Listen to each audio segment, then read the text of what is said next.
The Dunwich Horror, written by H.P. Lovecraft. So grab your coffee, sit back, and enjoy the show.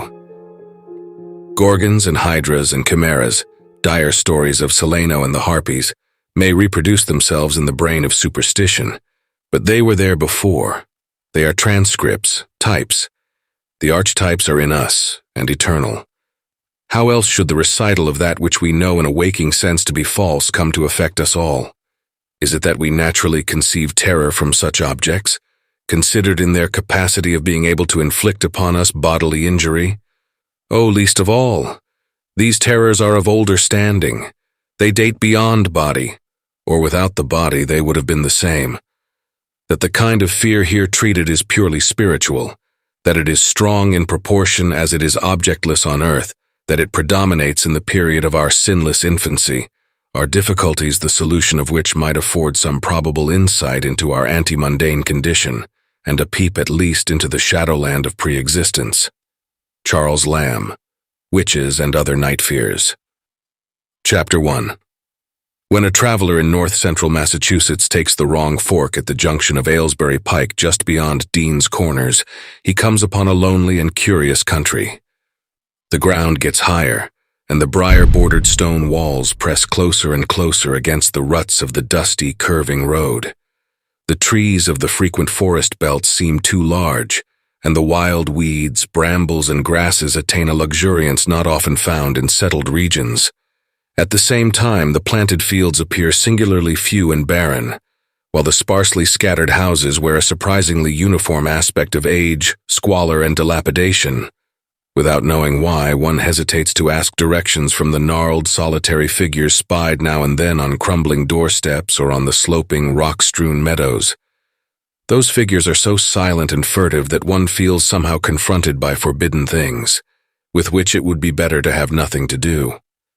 When a rise in the road brings the mountains in view above the deep woods, the feeling of strange uneasiness is increased. The summits are too rounded and symmetrical to give a sense of comfort and naturalness, and sometimes the sky silhouettes with a special clearness the queer circles of tall stone pillars with which most of them are crowned. Gorges and ravines of problematical depth intersect the way, and the crude wooden bridges always seem of dubious safety.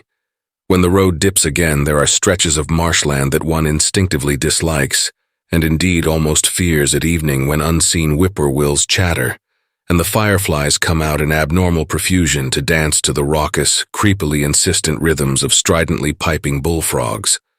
The thin, shining line of the Miskatonic's upper reaches has an oddly serpent-like suggestion as it winds close to the feet of the domed hills among which it rises. As the hills draw nearer, one heeds their wooded sides more than their stone-crowned tops. Those sides loom up so darkly and precipitously that one wishes they would keep their distance, but there is no road by which to escape them.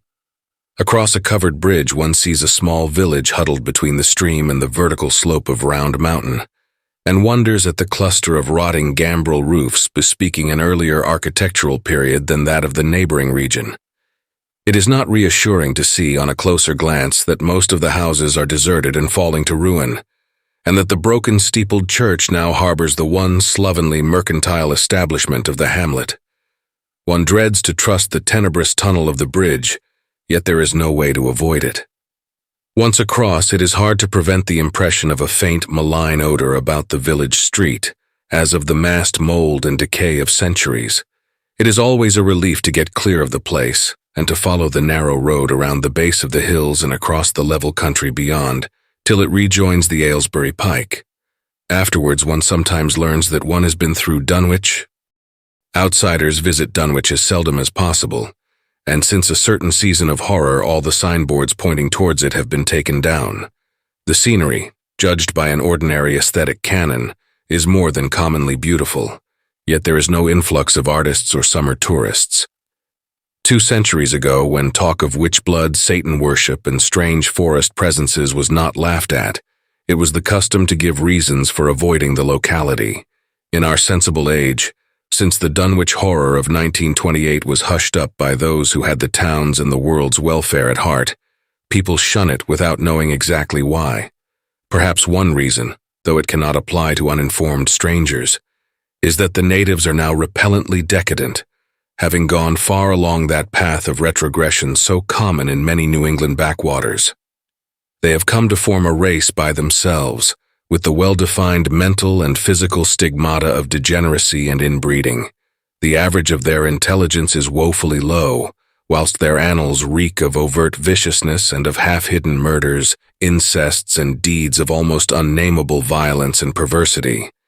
The old gentry, representing the 2 or 3 armigerous families which came from Salem in 1692, have kept somewhat above the general level of decay, though many branches are sunk into the sordid populace so deeply that only their names remain as a key to the origin they disgrace. Some of the Whateleys and Bishops still send their eldest sons to Harvard and Miskatonic, though those sons seldom return to the moldering gambrel roofs under which they and their ancestors were born. No one, even those who have the facts concerning the recent horror, can say just what is the matter with Dunwich, though old legends speak of unhallowed rites and conclaves of the Indians, amidst which they called forbidden shapes of shadow out of the great rounded hills, and made wild orgiastic prayers that were answered by loud crackings and rumblings from the ground below. In 1747, the Reverend Abijah Hoadley, newly come to the Congregational Church at Dunwich Village, preached a memorable sermon on the close presence of Satan and his imps, in which he said, "It must be allowed that these blasphemies of an infernal train of demons are matters of too common knowledge to be denied. The cursed voices of Azazel and Buzrael, of Beelzebub and Belial, being heard now from underground by above a score of credible witnesses now living. I myself did not more than a fortnight ago catch a very plain discourse of evil powers in the hill behind my house, wherein there were a rattling and rolling, groaning, screeching, and hissing, such as no things of this earth could raise up, and which must needs have come from those caves that only black magic can discover, and only the Devil unlock." Mr. Hoadley disappeared soon after delivering this sermon, but the text printed in Springfield is still extant. Noises in the hills continue to be reported from year to year and still form a puzzle to geologists and physiographers. Other traditions tell of foul odors near the hill-crowning circles of stone pillars, and of rushing airy presences to be heard faintly at certain hours from stated points at the bottom of the great ravines, while still others try to explain the Devil's Hop Yard, a bleak, blasted hillside where no tree, shrub, or grass blade will grow. Then, too, the natives are mortally afraid of the numerous whippoorwills which grow vocal on warm nights. It is vowed that the birds are psychopomps lying in wait for the souls of the dying, and that they time their eerie cries in unison with the sufferer's struggling breath. If they can catch the fleeing soul when it leaves the body, they instantly flutter away chittering in demoniac laughter. But if they fail, they subside gradually into a disappointed silence. These tales, of course, are obsolete and ridiculous, because they come down from very old times. Dunwich is indeed ridiculously old, older by far than any of the communities within 30 miles of it. South of the village one may still spy the cellar walls and chimney of the ancient Bishop House, which was built before 1700, whilst the ruins of the mill at the falls, built in 1806, form the most modern piece of architecture to be seen. Industry did not flourish here, and the 19th century factory movement proved short-lived. Oldest of all are the great rings of rough-hewn stone columns on the hilltops, but these are more generally attributed to the Indians than to the settlers. Deposits of skulls and bones found within these circles and around the sizable table-like rock on Sentinel Hill sustain the popular belief that such spots were once the burial places of the Pocumtucks, even though many ethnologists, disregarding the absurd improbability of such a theory, persist in believing the remains Caucasian. Chapter 2. It was in the township of Dunwich, in a large and partly inhabited farmhouse set against a hillside 4 miles from the village and 1.5 miles from any other dwelling, that Wilbur Whately was born at 5 a.m. on Sunday, the 2nd of February, 1913. This date was recalled because it was Candlemas, which people in Dunwich curiously observe under another name, and because the noises in the hills had sounded, and all the dogs of the countryside had barked persistently throughout the night before. Less worthy of notice was the fact that the mother was one of the decadent Whateleys, a somewhat deformed, unattractive albino woman of 35, living with an aged and half-insane father about whom the most frightful tales of wizardry had been whispered in his youth. Lavinia Whately had no known husband, but according to the custom of the region made no attempt to disavow the child, concerning the other side of whose ancestry the country folk might, and did, speculate as widely as they chose. On the contrary, she seemed strangely proud of the dark, goatish-looking infant who formed such a contrast to her own sickly and pink-eyed albinism, and was heard to mutter many curious prophecies about its unusual powers and tremendous future. Lavinia was one who would be apt to mutter such things, for she was a lone creature given to wandering amidst thunderstorms in the hills and trying to read the great odorous books which her father had inherited through 2 centuries of Whateleys, and which were fast falling to pieces with age and wormholes. She had never been to school, but was filled with disjointed scraps of ancient lore that old Whately had taught her. The remote farmhouse had always been feared because of old Whately's reputation for black magic, and the unexplained death by violence of Mrs. Whately when Lavinia was 12 years old had not helped to make the place popular. Isolated among strange influences, Lavinia was fond of wild and grandiose daydreams and singular occupations, nor was her leisure much taken up by household cares in a home from which all standards of order and cleanliness had long since disappeared. There was a hideous screaming which echoed above even the hill noises and the dogs barking on the night Wilbur was born, but no known doctor or midwife presided at his coming. Neighbors knew nothing of him till a week afterward, when old Whately drove his sleigh through the snow into Dunwich village and discoursed incoherently to the group of loungers at Osborne's general store. There seemed to be a change in the old man, an added element of furtiveness in the clouded brain which subtly transformed him from an object to a subject of fear, though he was not one to be perturbed by any common family event. Amidst it all, he showed some trace of the pride later noticed in his daughter, and what he said of the child's paternity was remembered by many of his hearers years afterward. "I don't care what folks think. Ef Laviny's boy looked like his pair, he wouldn't look like nothing you expect. You needn't think the only folks is the folks hereabouts. Laviny's read some and has seed some things the most of you only tell about. I calculate her man is as good a husband as you can find this side of Aylesbury, and ef you knowed as much about the hills as I do, you wouldn't ask no better church weddin' nor her'n. Let me tell you suthin'. Some day you folks'll hear a child of Laviny's a-callin' its father's name on the top of Sentinel Hill." The only person who saw Wilbur during the first month of his life were old Zechariah Whately, of the undecayed Whateleys, and Earl Sawyer's common-law wife, Mamie Bishop.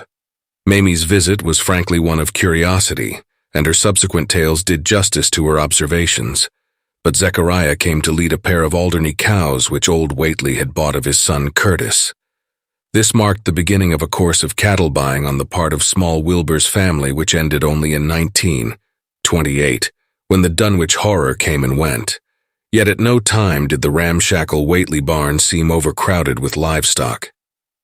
There came a period when people were curious enough to steal up and count the herd that grazed precariously on the steep hillside above the old farmhouse, and they could never find more than 10 or 12 anemic, bloodless-looking specimens. Evidently some blight or distemper perhaps sprung from the unwholesome pasturage or the diseased fungi and timbers of the filthy barn, caused a heavy mortality amongst the Whately animals. Odd wounds or sores, having something of the aspect of incisions, seemed to afflict the visible cattle, and once or twice during the earlier months, certain callers fancied they could discern similar sores about the throats of the gray, unshaven old man and his slatternly, crinkly-haired albino daughter. In the spring after Wilbur's birth, Lavinia resumed her customary rambles in the hills, bearing in her misproportioned arms the swarthy child. Public interest in the Whateleys subsided after most of the country folk had seen the baby, and no one bothered to comment on the swift development which that newcomer seemed every day to exhibit. Wilbur's growth was indeed phenomenal, for within 3 months of his birth he had attained a size and muscular power not usually found in infants under a full year of age. His motions and even his vocal sounds showed a restraint and deliberateness highly peculiar in an infant, and no one was really unprepared when, at 7 months, he began to walk unassisted, with falterings which another month was sufficient to remove. It was somewhat after this time, on Halloween, that a great blaze was seen at midnight on the top of Sentinel Hill, where the old table-like stone stands amidst its tumulus of ancient bones. Considerable talk was started when Silas Bishop, of the Undecayed Bishops, mentioned having seen the boy running sturdily up that hill ahead of his mother about an hour before the blaze was remarked. Silas was rounding up a stray heifer, but he nearly forgot his mission when he fleetingly spied the two figures in the dim light of his lantern. They darted almost noiselessly through the underbrush, and the astonished watcher seemed to think they were entirely unclothed. Afterwards he could not be sure about the boy, who may have had some kind of a fringed belt and a pair of dark trunks or trousers on. Wilbur was never subsequently seen alive and conscious without complete and tightly buttoned attire, the disarrangement or threatened disarrangement of which always seemed to fill him with anger and alarm. His contrast with his squalid mother and grandfather in this respect was thought very notable until the horror of 1928 suggested the most valid of reasons. The next January gossips were mildly interested in the fact that Lavini's black brat had commenced to talk, and at the age of only 11 months. His speech was somewhat remarkable both because of its difference from the ordinary accents of the region, and because it displayed a freedom from infantile lisping of which many children of 3 or 4 might well be proud. The boy was not talkative, yet when he spoke he seemed to reflect some elusive element wholly unpossessed by Dunwich and its denizens. The strangeness did not reside in what he said, or even in the simple idioms he used, but seemed vaguely linked with his intonation or with the internal organs that produced the spoken sounds. His facial aspect, too, was remarkable for its maturity, for though he shared his mother's and grandfather's chinlessness, his firm and precociously shaped nose united with the expression of his large, dark, almost Latin eyes to give him an air of quasi-adulthood and well-nigh preternatural intelligence. He was, however, exceedingly ugly despite his appearance of brilliancy, there being something almost goatish or animalistic about his thick lips, large-pored, yellowish skin, coarse, crinkly hair, and oddly elongated ears. He was soon disliked even more decidedly than his mother and grandsire, and all conjectures about him were spiced with references to the bygone magic of old Whately, and how the hills once shook when he shrieked the dreadful name of Yog Sothoth in the midst of a circle of stones with a great book open in his arms before him. Dogs abhorred the boy, and he was always obliged to take various defensive measures against their barking menace. Chapter 3. Meanwhile, old Whately continued to buy cattle without measurably increasing the size of his herd. He also cut timber and began to repair the unused parts of his house, a spacious, peak-roofed affair whose rear end was buried entirely in the rocky hillside, and whose 3 least ruined ground-floor rooms had always been sufficient for himself and his daughter. There must have been prodigious reserves of strength in the old man to enable him to accomplish so much hard labor, and though he still babbled dementedly at times, his carpentry seemed to show the effects of sound calculation.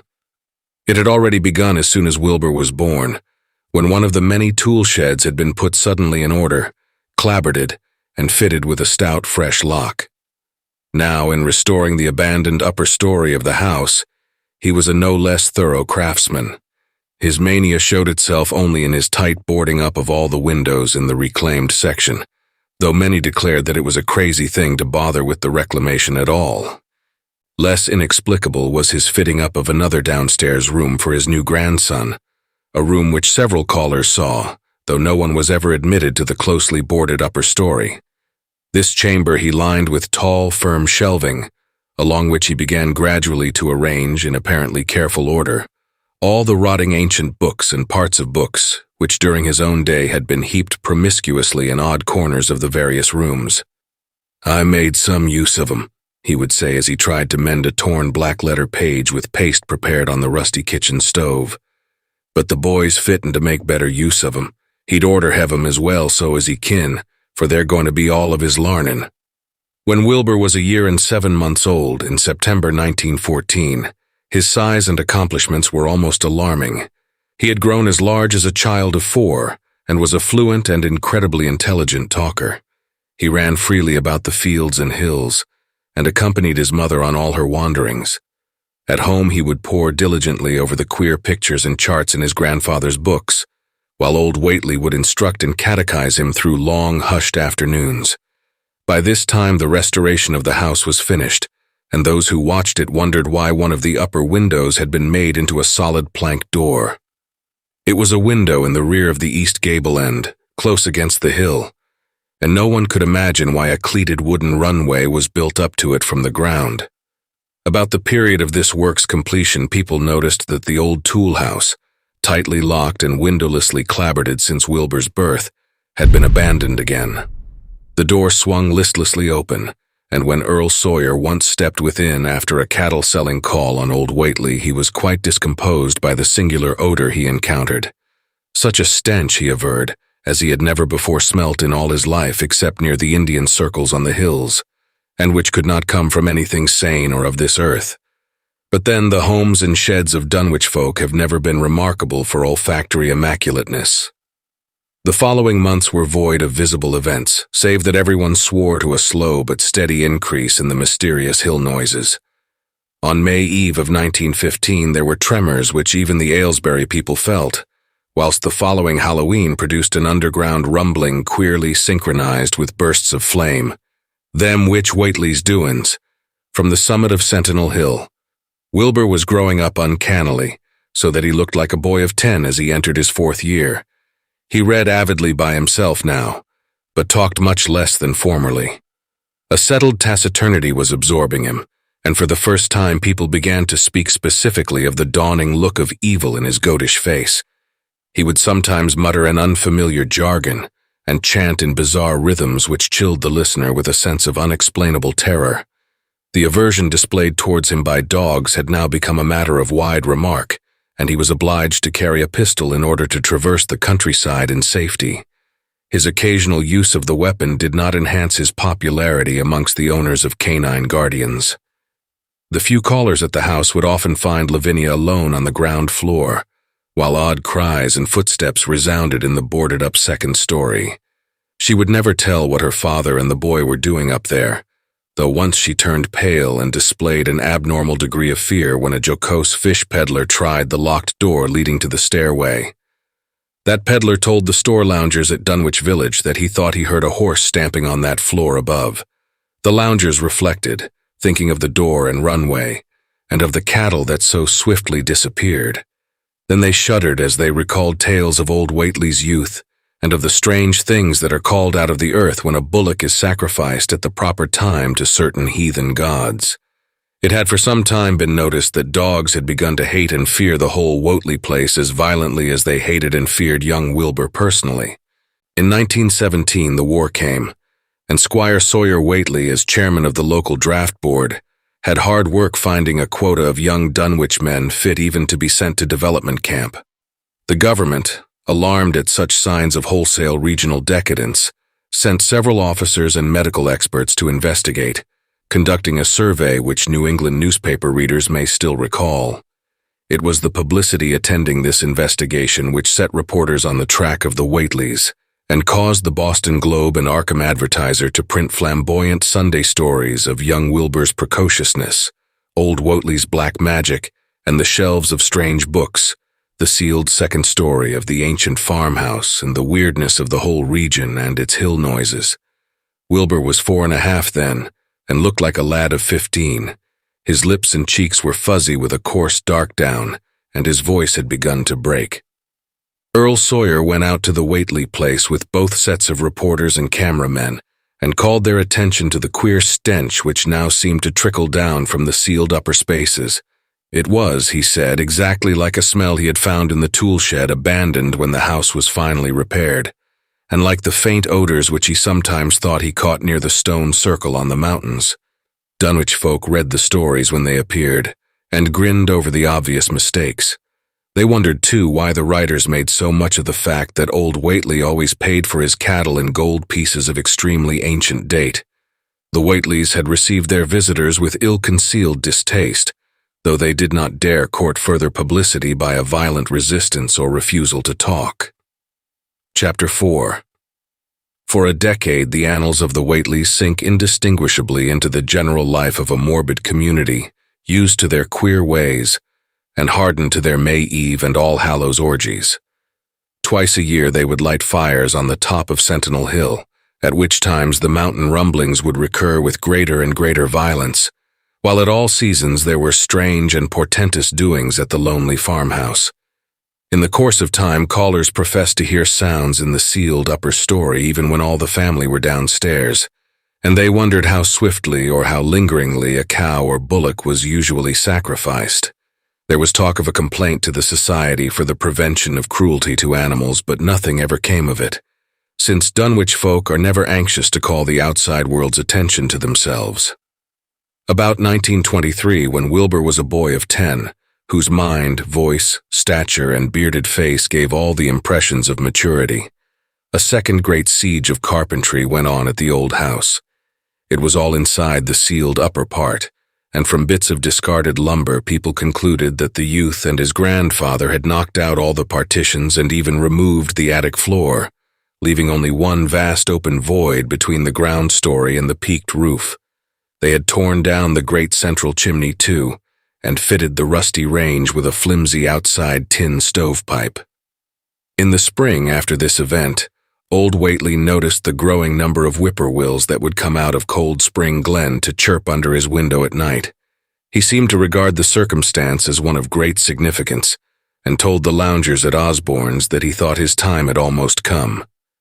"They whistle just in tune with my breathing now," he said, "and I guess they're getting ready to catch my soul. They know it's a-going out and don't calculate to miss it. You'll know, boys, arter I'm gone, whether they get me or not. Ef they do, they'll keep up a-singin' and laughin' till break o' day. Ef they don't, they'll kinder quiet down like. I expect them and the souls they hunts for have some pretty tough tussles sometimes." On Lammas night, 1924, Dr. Houghton of Aylesbury was hastily summoned by Wilbur Whately, who had lashed his one remaining horse through the darkness and telephoned from Osborne's in the village. He found old Whately in a very grave state, with a cardiac action and stertorous breathing that told of an end not far off. The shapeless albino daughter and oddly bearded grandson stood by the bedside, whilst from the vacant abyss overhead there came a disquieting suggestion of rhythmical surging or lapping, as of the waves on some level beach. The doctor, though, was chiefly disturbed by the chattering nightbirds outside, a seemingly limitless legion of whippoorwills that cried their endless message in repetitions timed diabolically to the wheezing gasps of the dying man. It was uncanny and unnatural, too much, thought Dr. Houghton, like the whole of the region he had entered so reluctantly in response to the urgent call. Towards 1 o'clock, old Whately gained consciousness and interrupted his wheezing to choke out a few words to his grandson. "More space, Willie, more space soon. You grows, and that grows faster. It'll be ready to serve you soon, boy. Open up the gates to Yog Sothoth with the long chant that you'll find on page 751 of the complete edition, and then put a match to the prison. Fire from earth can't burn it nohow." He was obviously quite mad. After a pause, during which the flock of whippoorwills outside adjusted their cries to the altered tempo, while some indications of the strange hill noises came from afar off, he added another sentence or two. "Feed it regular, Willie, and mind the quantity. But don't let it grow too fast for the place, for if it busts quarters or gets out afore you opens to Yog Sothoth, it's all over and no use. Only them from beyond kin make it multiply and work. Only them. The old Ewans as wants to come back." But speech gave place to gasps again, and Lavinia screamed at the way the whippoorwills followed the change. It was the same for more than an hour when the final throaty rattle came. Dr. Houghton drew shrunken lids over the glazing gray eyes as the tumult of birds faded imperceptibly to silence. Lavinia sobbed, but Wilbur only chuckled whilst the hill noises rumbled faintly. "They didn't get him," he muttered in his heavy bass voice. Wilbur was by this time a scholar of really tremendous erudition in his one-sided way, and was quietly known by correspondence to many librarians in distant places where rare and forbidden books of old days are kept. He was more and more hated and dreaded around Dunwich because of certain youthful disappearances which suspicion laid vaguely at his door, but was always able to silence inquiry through fear, or through use of that fund of old-time gold, which still, as in his grandfather's time, went forth regularly and increasingly for cattle buying. He was now tremendously mature of aspect, and his height, having reached the normal adult limit, seemed inclined to wax beyond that figure. In 1925, when a scholarly correspondent from Miskatonic University called upon him one day and departed pale and puzzled, he was fully 6 3/4 feet tall. Through all the years, Wilbur had treated his half-deformed albino mother with a growing contempt, finally forbidding her to go to the hills with him on May Eve and Hallowmass. And in 1926, the poor creature complained to Mamie Bishop of being afraid of him. "They's more about him as I knows than I can tell ye, Mamie," she said, "and nowadays they's more nor what I know myself. I vow afore God, I don't know what he wants nor what he's a-trying to do." That Halloween, the hill noises sounded louder than ever, and fire burned on Sentinel Hill as usual, but people paid more attention to the rhythmical screaming of vast flocks of unnaturally belated whippoorwills, which seemed to be assembled near the unlighted Whately farmhouse. After midnight, their shrill notes burst into a kind of pandemoniac cachinnation, which filled all the countryside, and not until dawn did they finally quiet down. Then they vanished, hurrying southward where they were fully a month overdue. What this meant, no one could quite be certain till later. None of the country folk seemed to have died. But poor Lavinia Whately, the twisted albino, was never seen again. In the summer of 1927, Wilbur repaired 2 sheds in the farmyard and began moving his books and effects out to them. Soon afterwards, Earl Sawyer told the loungers at Osborne's that more carpentry was going on in the Whately farmhouse. Wilbur was closing all the doors and windows on the ground floor, and seemed to be taking out partitions as he and his grandfather had done upstairs 4 years before. He was living in one of the sheds, and Sawyer thought he seemed unusually worried and tremulous. People generally suspected him of knowing something about his mother's disappearance, and very few ever approached his neighborhood now. His height had increased to more than 7 feet, and showed no signs of ceasing its development. To Chapter 5. The following winter brought an event no less strange than Wilbur's first trip outside the Dunwich region.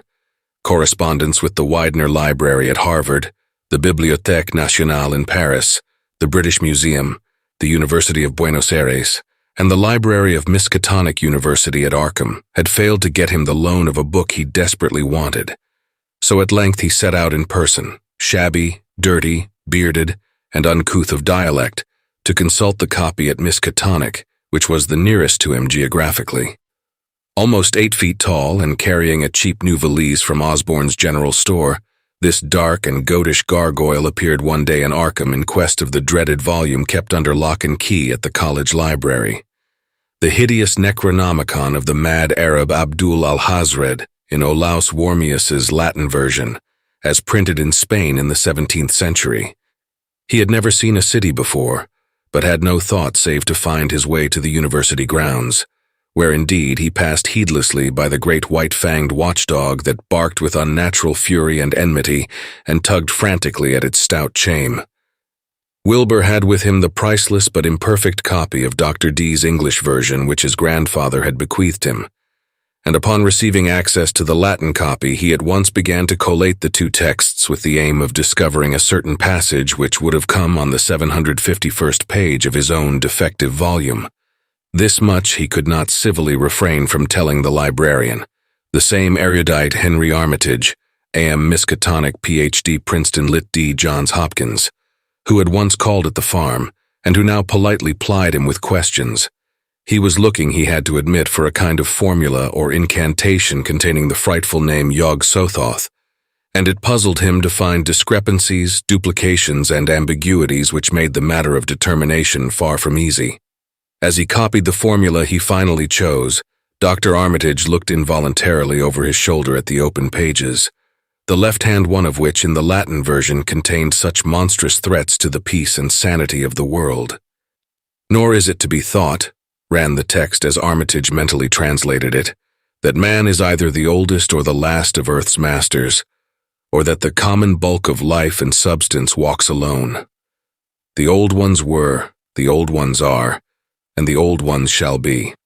Not in the spaces we know, but between them they walk serene and primal, undimensioned and to us unseen. Yog-Sothoth knows the gate. Yog-Sothoth is the gate. Yog-Sothoth is the key and guardian of the gate. Past, present, future, all are one in Yog-Sothoth. He knows where the old ones broke through of old, and where they shall break through again. He knows where they had trod earth's fields, and where they still tread them, and why no one can behold them as they tread. By their smell can men sometimes know them near, but of their semblance can no man know, saving only in the features of those they have begotten on mankind. And of those are there many sorts, differing in likeness from man's truest eidolon to that shape without sight or substance which is them. They walk unseen and foul in lonely places where the words have been spoken, and the rites howled through at their seasons. The wind gibbers with their voices, and the earth mutters with their consciousness. They bend the forest and crush the city, yet may not forest or city behold the hand that smites. Kadath in the cold waste hath known them, and what man knows Kadath? The ice desert of the south and the sunken isles of ocean hold stones whereon their seal is engraver. But who bath seen the deep frozen city or the sealed tower long garlanded with seaweed and barnacles? Great Cthulhu is their cousin, yet can he spy them only dimly. Aya Shub-Niggurath, as a foulness shall ye know them. Their hand is at your throats, yet ye see them not, and their habitation is even one with your guarded threshold.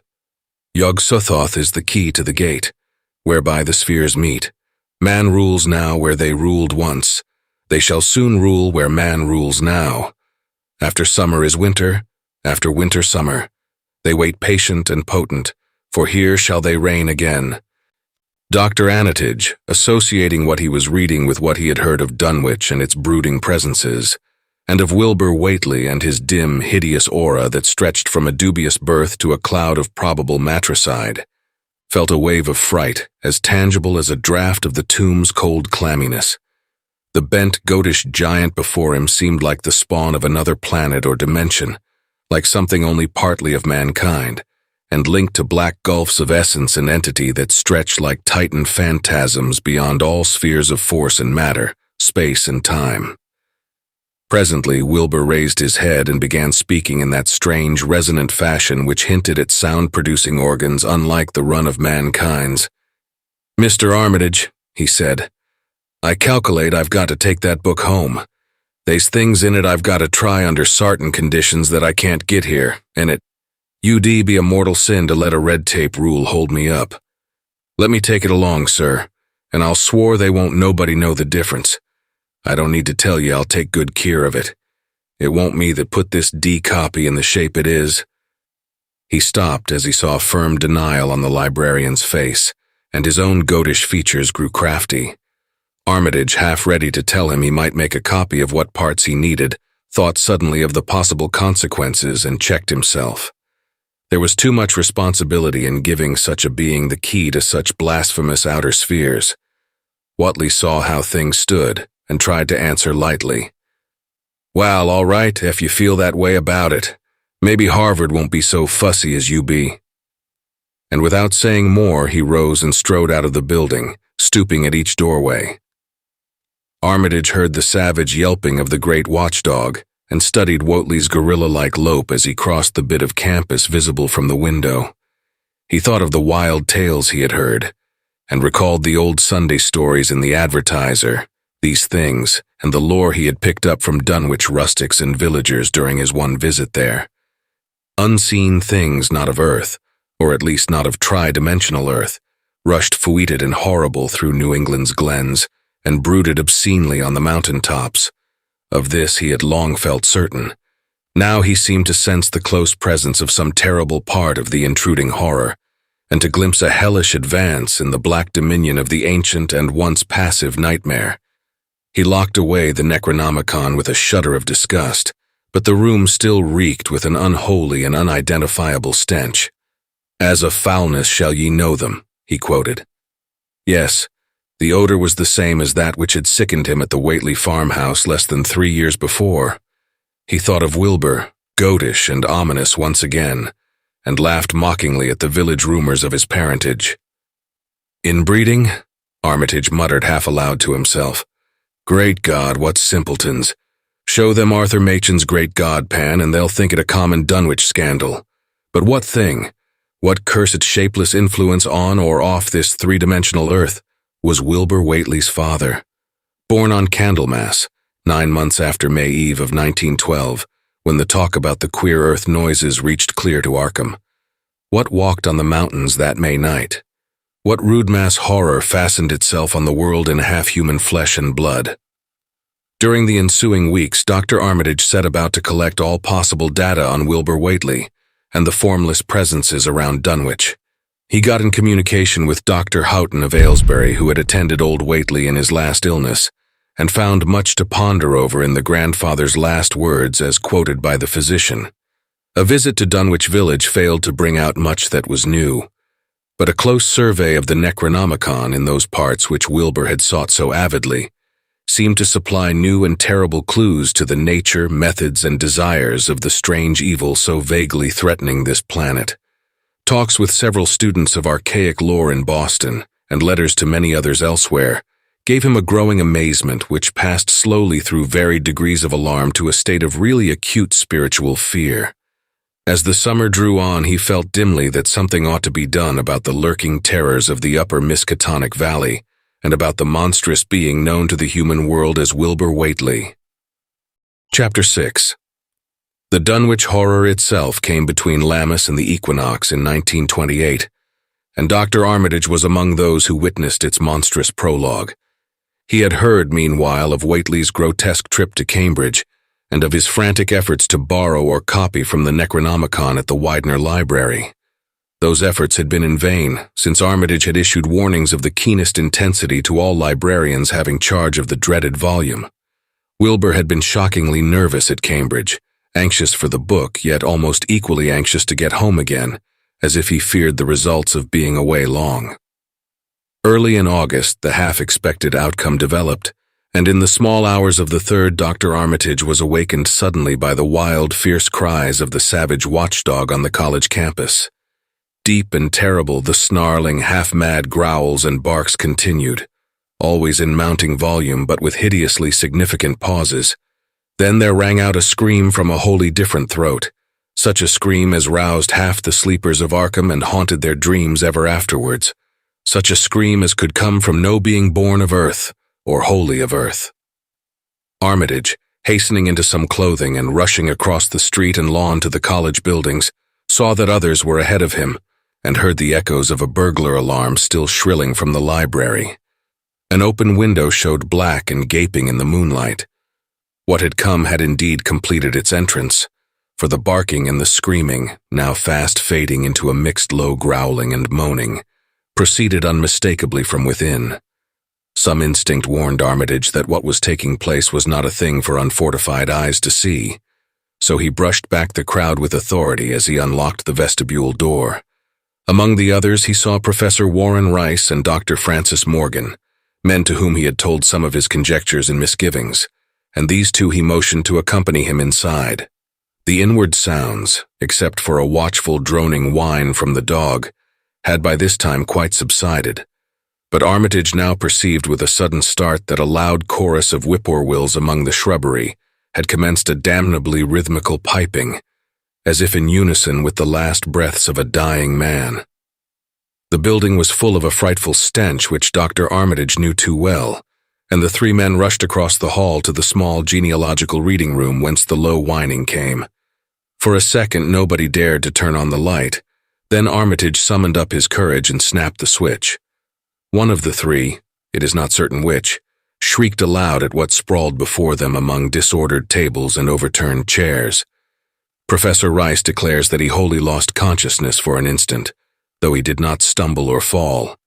The thing that lay half-bent on its side in a fetid pool of greenish-yellow ichor and tarry stickiness was almost 9 feet tall, and the dog had torn off all the clothing and some of the skin. It was not quite dead, but twitched silently and spasmodically while its chest heaved in monstrous unison with the mad piping of the expectant whippoorwills outside. Bits of shoe leather and fragments of apparel were scattered about the room, and just inside the window an empty canvas sack lay where it had evidently been thrown. Near the central desk a revolver had fallen, a dented but undischarged cartridge later explaining why it had not been fired. The thing itself, however, crowded out all other images at the time. It would be trite and not wholly accurate to say that no human pen could describe it, but one may properly say that it could not be vividly visualized by anyone whose ideas of aspect and contour are too closely bound up with the common life forms of this planet and of the three known dimensions. It was partly human beyond a doubt, with very manlike hands and head, and the goatish, chinless face had the stamp of the Whateleys upon it. But the torso and lower parts of the body were teratologically fabulous, so that only generous clothing could ever have enabled it to walk on Earth unchallenged or uneradicated. Above the waist it was semi-anthropomorphic, though its chest, where the dog's rending paws still rested watchfully, had the leathery, reticulated hide of a crocodile or alligator. The back was piebald with yellow and black, and dimly suggested the squamous covering of certain snakes. Below the waist, though, it was the worst, for here all human resemblance left off and sheer fantasy began. The skin was thickly covered with coarse black fur, and from the abdomen a score of long greenish-gray tentacles with red sucking mouths protruded limply. Their arrangement was odd, and seemed to follow the symmetries of some cosmic geometry unknown to Earth or the solar system. On each of the hips, deep set in a kind of pinkish, ciliated orbit, was what seemed to be a rudimentary eye, whilst in lieu of a tail there depended a kind of trunk or feeler with purple annular markings, and with many evidences of being an undeveloped mouth or throat. The limbs, save for their black fur, roughly resembled the hind legs of prehistoric Earth's giant saurians, and terminated in ridgy-veined pads that were neither hooves nor claws. When the thing breathed, its tail and tentacles rhythmically changed color, as if from some circulatory cause normal to the non-human greenish tinge, whilst in the tail it was manifest as a yellowish appearance which alternated with a sickly grayish-white in the spaces between the purple rings. Of genuine blood there was none, only the fetid greenish-yellow ichor which trickled along the painted floor beyond the radius of the stickiness, and left a curious discoloration behind it. As the presence of the three men seemed to rouse the dying thing, it began to mumble without turning or raising its head. Dr. Armitage made no written record of its mouthings, but asserts confidently that nothing in English was uttered. At first the syllables defied all correlation with any speech of Earth, but towards the last there came some disjointed fragments evidently taken from the Necronomicon, that monstrous blasphemy in quest of which the thing had perished. These fragments, as Armitage recalls them, ran something like Nagai, Ngagha, Bug-shogog Yaha, Yog-sothoth, Yog-sothoth. They trailed off into nothingness as the whippoorwills shrieked in rhythmical crescendos of unholy anticipation. Then came a halt in the gasping, and the dog raised its head in a long, lugubrious howl. A change came over the yellow, goatish face of the prostrate thing, and the great black eyes fell in appallingly. Outside the window the shrilling of the whippoorwills had suddenly ceased, and above the murmurs of the gathering crowd there came the sound of a panic-struck whirring and fluttering. Against the moon vast clouds of feathery watchers rose and raced from sight, frantic at that which they had sought for prey. All at once the dog started up abruptly, gave a frightened bark, and leaped nervously out of the window by which it had entered. A cry rose from the crowd, and Dr. Armitage shouted to the men outside that no one must be admitted till the police or medical examiner came. He was thankful that the windows were just too high to permit of peering in, and drew the dark curtains carefully down over each one. By this time 2 policemen had arrived, and Dr. Morgan, meeting them in the vestibule, was urging them for their own sakes to postpone entrance to the stench-filled reading room till the examiner came and the prostrate thing could be covered up. Meanwhile, frightful changes were taking place on the floor. One need not describe the kind and rate of shrinkage and disintegration that occurred before the eyes of Dr. Armitage and Professor Rice, but it is permissible to say that, aside from the external appearance of face and hands, the really human element in Wilbur Whately must have been very small. When the medical examiner came, there was only a sticky whitish mass on the painted boards, and the monstrous odor had nearly disappeared. Apparently, Whately had had no skull or bony skeleton, at least in any true or stable sense. he had taken somewhat after his unknown father. Chapter 7. Yet all this was only the prologue of the actual Dunwich Horror. Formalities were gone through by bewildered officials, abnormal details were duly kept from press and public, and men were sent to Dunwich and Aylesbury to look up property and notify any who might be heirs of the late Wilbur Whately. They found the countryside in great agitation, both because of the growing rumblings beneath the domed hills, and because of the unwanted stench and the surging, lapping sounds which came increasingly from the great empty shell formed by Whately's boarded-up farmhouse. Earl Sawyer, who tended the horse and cattle during Wilbur's absence, had developed a woefully acute case of nerves. The officials devised excuses not to enter the noisome, boarded place, and were glad to confine their survey of the deceased's living quarters, the newly mended sheds, to a single visit. They filed a ponderous report at the courthouse in Aylesbury, and litigations concerning heirship are said to be still in progress amongst the innumerable Whateleys, decayed and undecayed, of the upper Miskatonic Valley. An almost interminable manuscript in strange characters, written in a huge ledger and adjudged a sort of diary because of the spacing and the variations in ink and penmanship, presented a baffling puzzle to those who found it on the old bureau which served as its owner's desk. After a week of debate, it was sent to Miskatonic University, together with the deceased's collection of strange books, for study and possible translation. But even the best linguists soon saw that it was not likely to be unriddled with ease. No trace of the ancient gold with which Wilbur and old Whately had always paid their debts has yet been discovered. It was in the dark of September 9th that the horror broke loose. The hill noises had been very pronounced during the evening, and dogs barked frantically all night. Early risers on the 10th noticed a peculiar stench in the air. About 7 o'clock, Luther Brown, the hired boy at George Corey's between Cold Spring Glen and the village, rushed frenziedly back from his morning trip to 10-acre meadow with the cows. He was almost convulsed with fright as he stumbled into the kitchen, and in the yard outside the no less frightened herd were pawing and lowing pitifully, having followed the boy back in the panic they shared with him. Between gasps, Luther tried to stammer out his tale to Mrs. Corey. "Up there in the rud beyond the glen, Miss Corey. They suthin' been thar. It smells like thunder, and all the bushes and little trees is pushed back from the rud like they'd a house been moved along of it. And that ain't the wust, nuther. They's prints in the rud, Miss Corey. Great round prints as big as barrel-heads, all sunk down deep like a elephant had been along. Only they's a sight more nor 4 feet could make. I looked at 1 or 2 afore I run, and I see everyone was covered with lines spreadin' out from one place, like as if big palm leaf fans, twicked or 3 times as big as any they is, had have been pounded down into the rud, and the smell was awful, like what it is around Wizard Whately's old house." Here he faltered and seemed to shiver afresh with the fright that had sent him flying home. Mrs. Corey, unable to extract more information, began telephoning the neighbors, thus starting on its rounds the overture of panic that heralded the major terrors.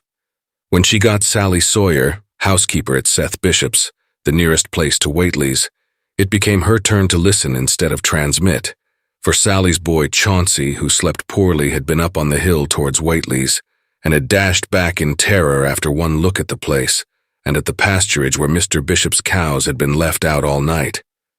"Yes, Miss Corey," came Sally's tremulous voice over the party wire. "Chancey, he just come back a-postin' and couldn't have talk for being scared. He says old Whately's house is all bowed up with timbers scattered round like they'd been dynamite inside. Only the bottom floor ain't through, but is all covered with a kind of tar-like stuff that smells awful and drips down off in the ages onto the ground where the side timbers is blowed away. And they's awful kinder marks in the yard, too. Great round marks bigger round than a hogshead, and all sticky with stuff like is on the browed-up house. Chancey, he says they leads off into the medders, where a great swath wider in a barn is matted down, and all the stun walls tumbled every which way wherever it goes. And he says he, Miss Corey, as how he sought to look for Seth's cows, frightened easy he was, and found 'em in the upper pasture nigh the devil's hop yard in an awful shape. Half on 'em's clean gone, and nigh half of them that's left is sucked most dry of blood, with sores on 'em like they's been on Whately's cattle ever sanct Lavanny's black brat was born. Seth, he's gone out now to look at 'em, though I'll vow he won't care to get very nigh Wizard Whately's. Chancey didn't look careful to see where the big matted down swath led arter it left the pasturage, but he says he thinks it pinted towards the Glen Rudd to the village. I tell you, Miss Corey, they suthin abroad as hadn't orter be abroad, and I for one think that Black Wilbur Whately has come to the bad end he deserved, is at the bottom of the breedin' of it.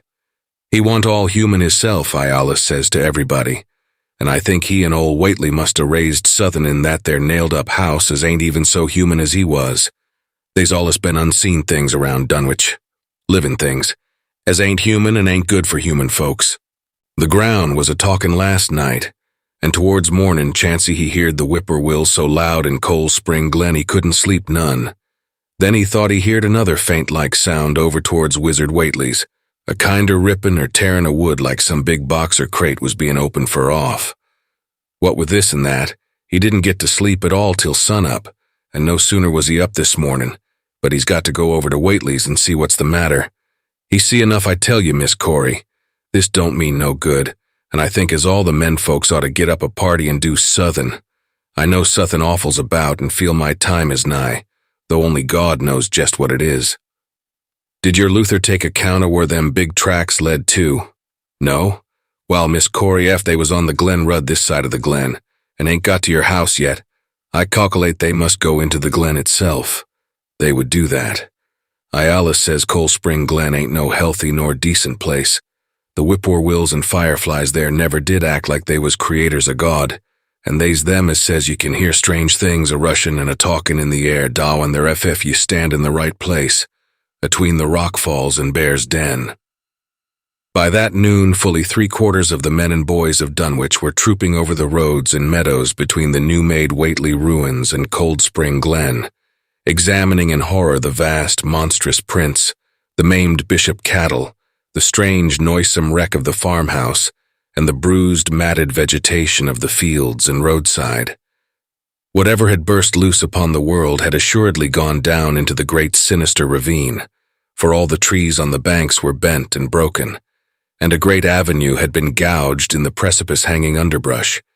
It was as though a house, launched by an avalanche, had slid down through the tangled growths of the almost vertical slope. From below no sound came, but only a distant, undefinable fetor, and it is not to be wondered at that the men preferred to stay on the edge and argue, rather than descend and beard the unknown cyclopean horror in its lair. 3 dogs that were with the party had barked furiously at first, but seemed cowed and reluctant when near the glen. Someone telephoned the news to the Aylesbury Transcript, but the editor, accustomed to wild tales from Dunwich, did no more than concoct a humorous paragraph about it, an item soon afterwards reproduced by the Associated Press. That night everyone went home, and every house and barn was barricaded as stoutly as possible. Needless to say, no cattle were allowed to remain in open pasturage. About 2 in the morning, a frightful stench and the savage barking of the dogs awakened the household at Elmer Fry's, on the eastern edge of Cold Spring Glen, and all agreed that they could hear a sort of muffled swishing or lapping sound from somewhere outside. Mrs. Fry proposed telephoning the neighbors, and Elmer was about to agree when the noise of splintering wood burst in upon their deliberations. It came, apparently, from the barn, and was quickly followed by a hideous screaming and stamping amongst the cattle. The dogs slavered and crouched close to the feet of the fear-numbed family. Fry lit a lantern through force of habit, but knew it would be death to go out into that black farmyard. The children and the womenfolk whimpered, kept from screaming by some obscure vestigial instinct of defense which told them their lives depended on silence. At last the noise of the cattle subsided to a pitiful moaning, and a great snapping, crashing, and crackling ensued.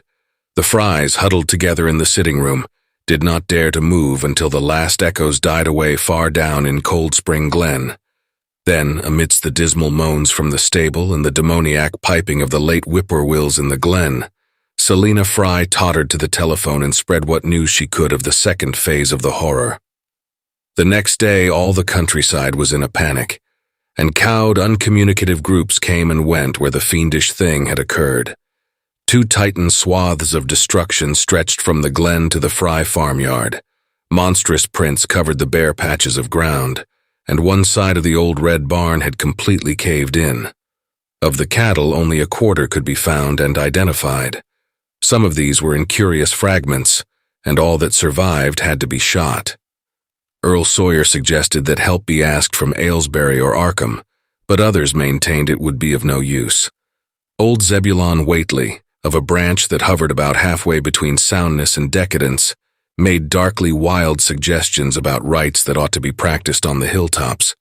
He came of a line where tradition ran strong, and his memories of chantings in the great stone circles were not altogether connected with Wilbur and his grandfather. Darkness fell upon a stricken countryside too passive to organize for real defense. In a few cases, closely related families would band together and watch in the gloom under one roof, but in general there was only a repetition of the barricading of the night before, and a futile, ineffective gesture of loading muskets and setting pitchforks handily about. Nothing, however, occurred except some hill noises, and when the day came there were many who hoped that the new horror had gone as swiftly as it had come. There were even bold souls who proposed an offensive expedition down in the glen, though they did not venture to set an actual example to the still reluctant majority. When night came again, the barricading was repeated, though there was less huddling together of families. In the morning, both the Fry and the Seth Bishop households reported excitement among the dogs and vague sounds and stenches from afar, while early explorers noted with horror a fresh set of the monstrous tracks in the road skirting Sentinel Hill. As before, the sides of the road showed a bruising indicative of the blasphemously stupendous bulk of the horror, whilst the conformation of the tracks seemed to argue a passage in two directions, as if the moving mountain had come from Cold Spring Glen and returned to it along the same path. At the base of the hill, a 30-foot swath of crushed shrubbery saplings led steeply upwards, and the seekers gasped when they saw that even the most perpendicular places did not deflect the inexorable trail. Whatever the horror was, it could scale a sheer stony cliff of almost complete verticality, and as the investigators climbed round to the hill's summit by safer routes, they saw that the trail ended, or rather, reversed there. It was here that the Whateleys used to build their hellish fires and chant their hellish rituals by the table-like stone on May Eve and Hallowmass. Now that very stone formed the center of a vast space, thrashed around by the mountainous horror, whilst upon its slightly concave surface was a thick and fetid deposit of the same tarry stickiness observed on the floor of the ruined Whately farmhouse when the horror escaped. Men looked at one another and muttered. Then they looked down the hill. Apparently the horror had descended by a route much the same as that of its ascent. To speculate was futile. Reason, logic, and normal ideas of motivation stood confounded. Only old Zebulon, who was not with the group, could have done justice to the situation or suggested a plausible explanation. Thursday night began much like the others, but it ended less happily. The whippoorwills in the glen had screamed with such unusual persistence that many could not sleep, and about 3 a.m. all the party telephones rang tremulously. Those who took down their receivers heard a fright-mad voice shriek out, "Help, oh my God!" and some thought a crashing sound followed the breaking off of the exclamation. There was nothing more. No one dared do anything, and no one knew till morning whence the call came. Then those who had heard it called everyone on the line, and found that only the Frys did not reply. The truth appeared an hour later, when a hastily assembled group of armed men trudged out to the Fry place at the head of the glen. It was horrible, yet hardly a surprise. There were more swaths and monstrous prints, but there was no longer any house. It had caved in like an eggshell, and amongst the ruins nothing living or dead could be discovered, only a stench and a tarry stickiness. The Elmer Frys had been erased from Dunwich. Chapter 8. In the meantime, a quieter yet even more spiritually poignant phase of the horror had been blackly unwinding itself behind the closed door of a shelf-lined room in Arkham. The curious manuscript record or diary of Wilbur Whately, delivered to Miskatonic University for translation, had caused much worry and bafflement among the experts in language both ancient and modern. Its very alphabet, notwithstanding a general resemblance to the heavily shaded Arabic used in Mesopotamia, being absolutely unknown to any available authority. The final conclusion of the linguists was that the text represented an artificial alphabet, giving the effect of a cipher, though none of the usual methods of cryptographic solution seemed to furnish any clue, even when applied on the basis of every tongue the writer might conceivably have used. The ancient books taken from Whately's quarters, while absorbingly interesting and in several cases promising to open up new and terrible lines of research among philosophers and men of science, were of no assistance whatever in this matter. One of them, a heavy tome with an iron clasp, was in another unknown alphabet, this one of a very different cast, and resembling Sanskrit more than anything else. The old ledger was at length given wholly into the charge of Dr. Armitage, both because of his peculiar interest in the Whately matter, and because of his wide linguistic learning and skill in the mystical formulae of antiquity and the Middle Ages. Armitage had an idea that the alphabet might be something esoterically used by certain forbidden cults which have come down from old times, and which have inherited many forms and traditions from the wizards of the Saracenic world. That question, however, he did not deem vital, since it would be unnecessary to know the origin of the symbols if, as he suspected, they were used as a cipher in a modern language.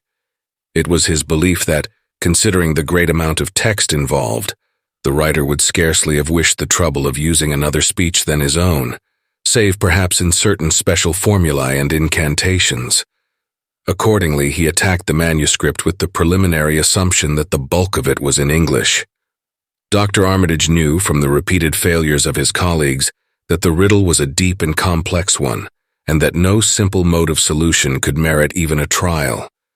All through late August he fortified himself with the mass lore of cryptography, drawing upon the fullest resources of his own library, and waiting night after night amidst the arcana of Trithemius's Polygraphia, Giambattista Porta's De Fortivis Literarum Notis, De Visionaire's Trait des Chiffres, Falconer's Cryptomenesis Patefacta, Davies's and Thickness's 18th-century treatises, and such fairly modern authorities as Blair, Van Martin, and Kluber's script itself, and in time became convinced that he had to deal with one of those subtlest and most ingenious of cryptograms, in which many separate lists of corresponding letters are arranged like the multiplication table, and the message built up with arbitrary keywords known only to the initiated.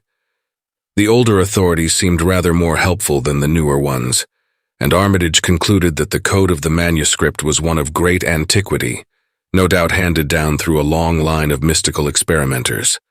Several times he seemed near daylight, only to be set back by some unforeseen obstacle. Then, as September approached, the clouds began to clear.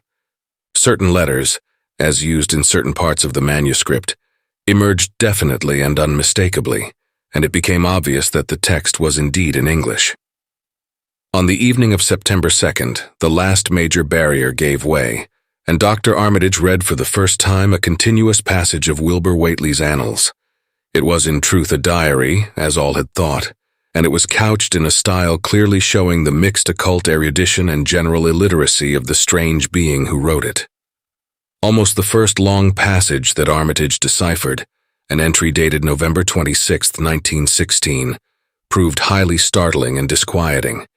It was written, he remembered, by a child of 3.5 who looked like a lad of 12 or 13. Today learned the Aklo for the Sabaoth, it ran, which did not like, it being answerable from the hill and not from the air. That upstairs more ahead of me than I had thought it would be, and is not like to have much earth brain. Shot Elam Hutchins's collie Jack when he went to bite me, and Elam says he would kill me if he dashed. I guess he won't. Grandfather kept me saying the Doe formula last night, and I think I saw the inner city at the 2 magnetic poles. I shall go to those poles when the earth is cleared off, if I can't break through with the Do-Na formula when I commit it. They from the air told me at Sabbat that it will be years before I can clear off the earth, and I guess Grandfather will be dead then, so I shall have to learn all the angles of the planes and all the formulas between the Uir and the Nungar. They from outside will help, but they cannot take body without human blood. That upstairs looks it will have the right cast. I can see it a little when I make the Voorish sign or blow the powder of Ibn Ghazi at it, and it is near like them at May Eve on the hill. The other face may wear off some. I wonder how I shall look when the earth is cleared and there are no earth beings on it. He that came with the Aklo Sabaoth said I may be transfigured, there being much of outside to work on. Morning found Dr. Armitage in a cold sweat of terror and a frenzy of wakeful concentration. He had not left the manuscript all night, but sat at his table under the electric light, turning page after page with shaking hands as fast as he could decipher the cryptic text. He had nervously telephoned his wife he would not be home, and when she brought him a breakfast from the house, he could scarcely dispose of a mouthful. All that day he read on, now and then halted maddeningly, as a reapplication of the complex key became necessary. Lunch and dinner were brought him, but he ate only the smallest fraction of either. Toward the middle of the next night he drowsed off in his chair, but soon woke out of a tangle of nightmares almost as hideous as the truths and menaces to man's existence that he had uncovered. On the morning of September 4th, Professor Rice and Dr. Morgan insisted on seeing him for a while, and departed trembling and ashen gray. That evening he went to bed but slept only fitfully. Wednesday, the next day, he was back at the manuscript and began to take copious notes both from the current sections and from those he had already deciphered. In the small hours of that night he slept a little in an easy chair in his office, but was at the manuscript again before dawn. Sometime before noon his physician, Dr. Hartwell, called to see him and insisted that he cease work. He refused, intimating that it was of the most vital importance for him to complete the reading of the diary and promising an explanation in due course of time. That evening, just as twilight fell, he finished his terrible perusal and sank back exhausted. His wife, bringing his dinner, found him in a half-comatose state, but he was conscious enough to warn her off with a sharp cry when he saw her eyes wander toward the notes he had taken. Weakly rising, he gathered up the scribbled papers and sealed them all in a great envelope, which he immediately placed in his inside coat pocket. He had sufficient strength to get home, but was so clearly in need of medical aid that Dr. Hartwell was summoned at once. As the doctor put him to bed, he could only mutter over and over again, "But what in God's name can we do?" Dr. Armitage slept, but was partly delirious the next day. He made no explanations to Hartwell, but in his calmer moments spoke of the imperative need of a long conference with Rice and Morgan. His wilder wanderings were very startling indeed, including frantic appeals that something in a boarded-up farmhouse be destroyed, and fantastic references to some plan for the extirpation of the entire human race and all animal and vegetable life from the earth by some terrible elder race of beings from another dimension. He would shout that the world was in danger, since the elder things wished to strip it and drag it away from the solar system and cosmos of matter into some other plane or phase of entity from which it had once fallen, vigintillions of eons ago. At other times he would call for the dreaded Necronomicon and the Demonolatreia of Remigius, in which he seemed hopeful of finding some formula to check the peril he conjured up. Stop them, he would shout. "Those Whateleys meant to let them in, and the worst of all is left. Tell Rice and Morgan we must do something. It's a blind business, but I know how to make the powder. It hasn't been fed since the 2nd of August when Wilbur came here to his death, and at that rate..." But Armitage had a sound physique despite his 73 years, and slept off his disorder that night without developing any real fever. He woke late Friday, clear of head, though sober with a gnawing fear and tremendous sense of responsibility. Saturday afternoon he felt able to go over to the library and summon Rice and Morgan for a conference, and the rest of that day and evening the three men tortured their brains in the wildest speculation and the most desperate debate. Strange and terrible books were drawn voluminously from the stack shelves and from secure places of storage, and diagrams and formulae were copied with feverish haste and in bewildering abundance. Of skepticism there was none. All three had seen the body of Wilbur Whateley as it lay on the floor in a room of that very building, and after that not one of them could feel even slightly inclined to treat the diary as a madman's raving. Morning found Dr. Armitage in a cold sweat of terror and a frenzy of wakeful concentration. He had not left the manuscript all night, but sat at his table under the electric light, turning page after page with shaking hands as fast as he could decipher the cryptic text. He had nervously telephoned his wife he would not be home, and when she brought him a breakfast from the house he could scarcely dispose of a mouthful. All that day he read on, now and then halted maddeningly as a reapplication of the complex key became necessary. Lunch and dinner were brought him, but he ate only the smallest fraction of either. Toward the middle of the next night he drowsed off in his chair, but soon woke out of a tangle of nightmares almost as hideous as the truths and menaces to man's existence that he had uncovered. On the morning of September 4th, Professor Rice and Dr. Morgan insisted on seeing him for a while, and departed trembling and ashen gray. That evening he went to bed but slept only fitfully. Wednesday, the next day, he was back at the manuscript and began to take copious notes both from the current sections and from those he had already deciphered. In the small hours of that night he slept a little in an easy chair in his office, but was at the manuscript again before dawn. Sometime before noon, his physician, Dr. Hartwell, called to see him and insisted that he cease work. He refused, intimating that it was of the most vital importance for him to complete the reading of the diary and promising an explanation in due course of time. That evening, just as twilight fell, he finished his terrible perusal and sank back exhausted. His wife, bringing his dinner, found him in a half-comatose state, but he was conscious enough to warn her off with a sharp cry when he saw her eyes wander toward the notes he had taken. Weakly rising, he gathered up the scribbled papers and sealed them all in a great envelope, which he immediately placed in his inside coat pocket. He had sufficient strength to get home, but was so clearly in need of medical aid that Dr. Hartwell was summoned at once. As the doctor put him to bed, he could only mutter over and over again, "But what in God's name can we do?" Dr. Armitage slept, but was partly delirious the next day. He made no explanations to Hartwell, but in his calmer moments spoke of the imperative need of a long conference with Rice and Morgan.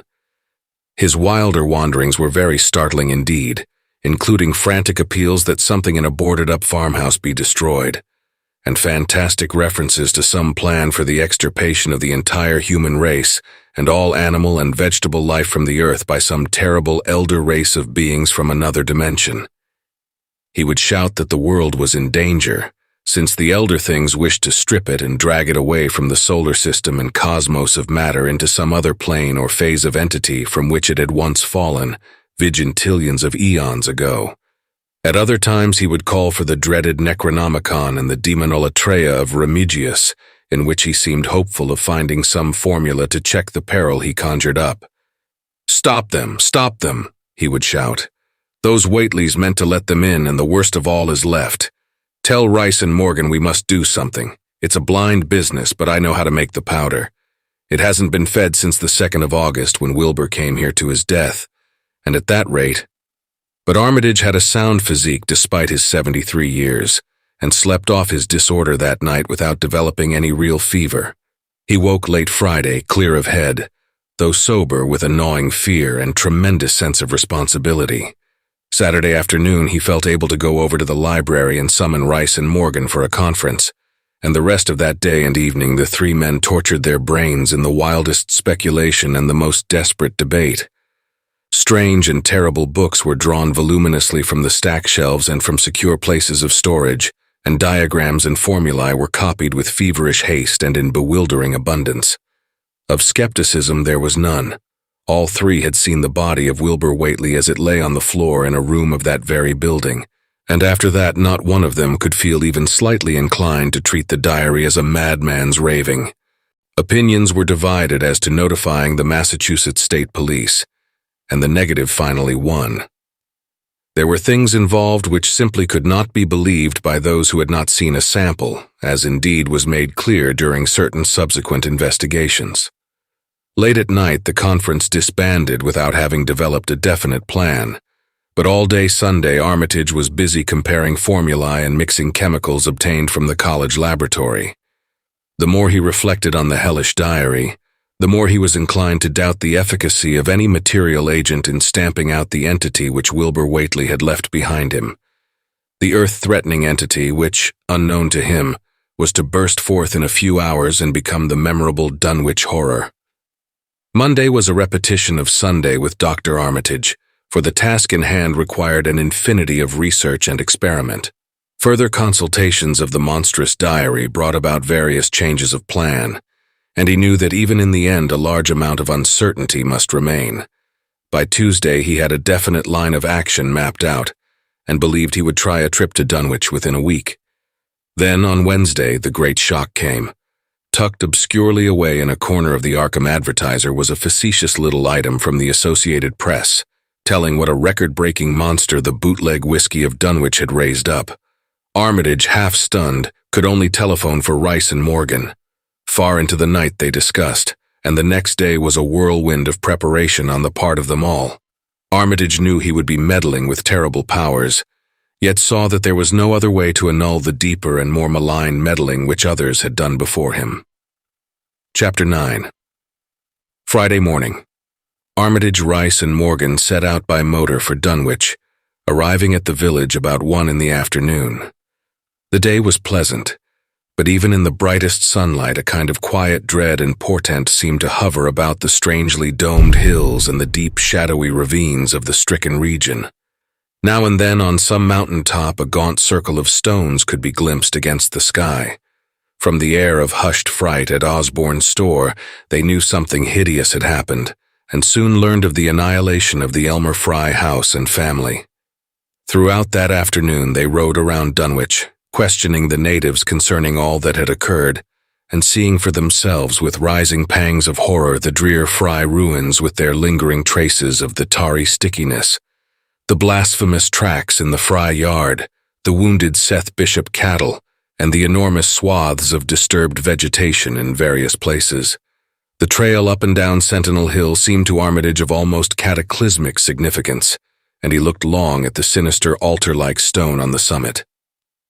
At length the visitors, apprised of a party of state police which had come from Aylesbury that morning in response to the first telephone reports of the Fry tragedy, decided to seek out the officers and compare notes as far as practicable.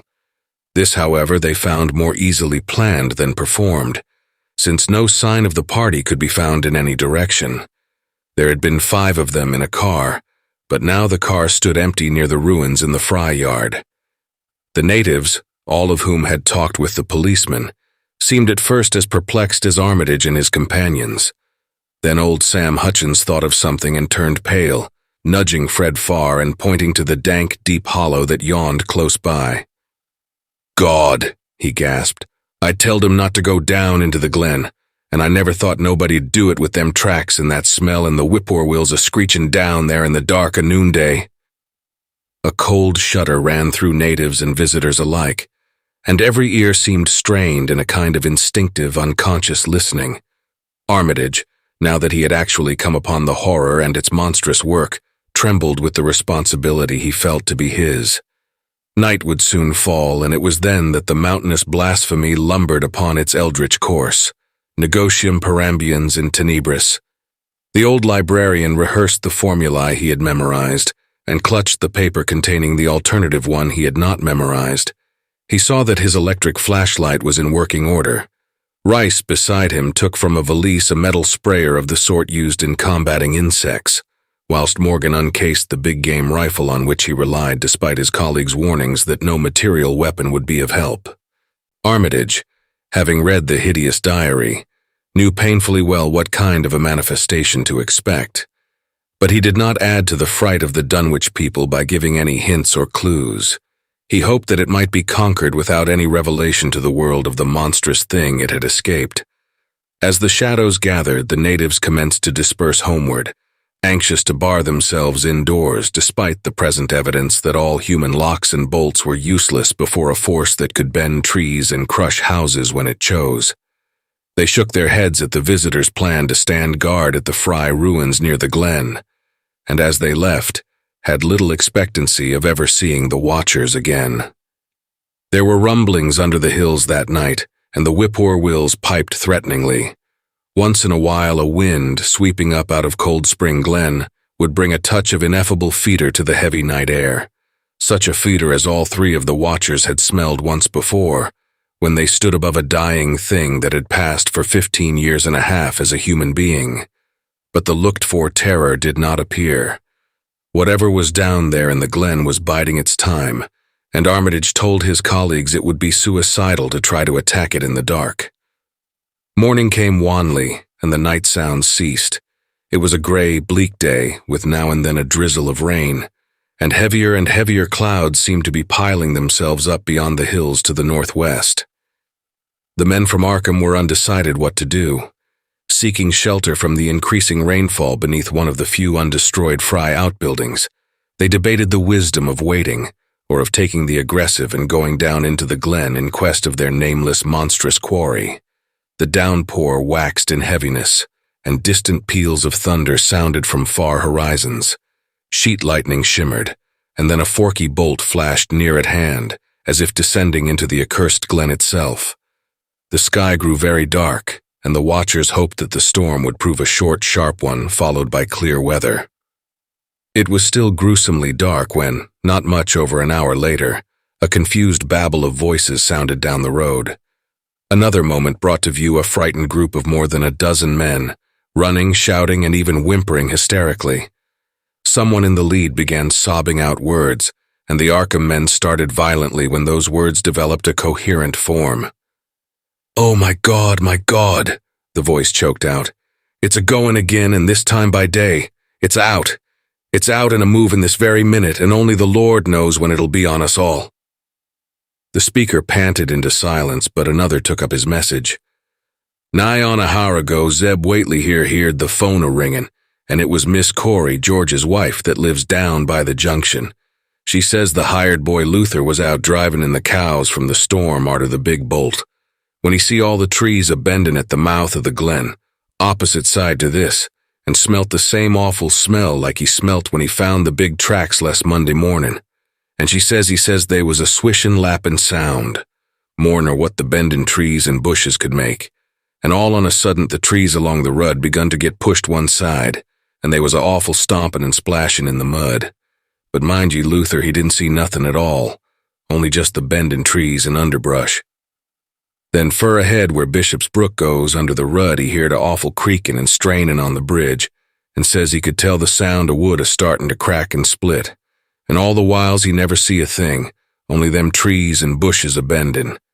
And when the swishin' sound got very fur off, on the rud towards Wizard Whately's and Sentinel Hill, Luther he had the guts to step up where he'd heard it fust and look at the ground. It was all mud and water, and the sky was dark, and the rain was wiping out all tracks about as fast as could be. But beginning at the glen mouth, where the trees he'd moved, they was still some of them awful prints big as barrels like he seen Monday." At this point, the first excited speaker interrupted. "But that ain't the trouble now. That was only the start. Zeb here was callin' folks up, and everybody was a-listenin' in when a call from Seth Bishop's cut in. His housekeeper Sally was carryin' on fit to kill. She just seed the trees a-bendin' beside the rud, and says they was a kind of mushy sound, like a elephant puffin' and treadin', a-headin' for the house. Then she up and spoke suddent of a fearful smell, and says her boy Chancey was a-screamin' as how it was just like what he smelt up to the Whately ruins Monday mornin', and the dogs was barkin' and whinin' awful. And then she let out a turrible yell, and says the shed down the rud had just caved in like the storm bed blowed it over, only the wind wa'n't strong enough to do that. Everybody was a-listenin', and we could hear lots of folks on the wire a-gaspin'. All to once Sally she yelled again and says the front yard picket fence he just crumbled up, though they won't no sign of what done it.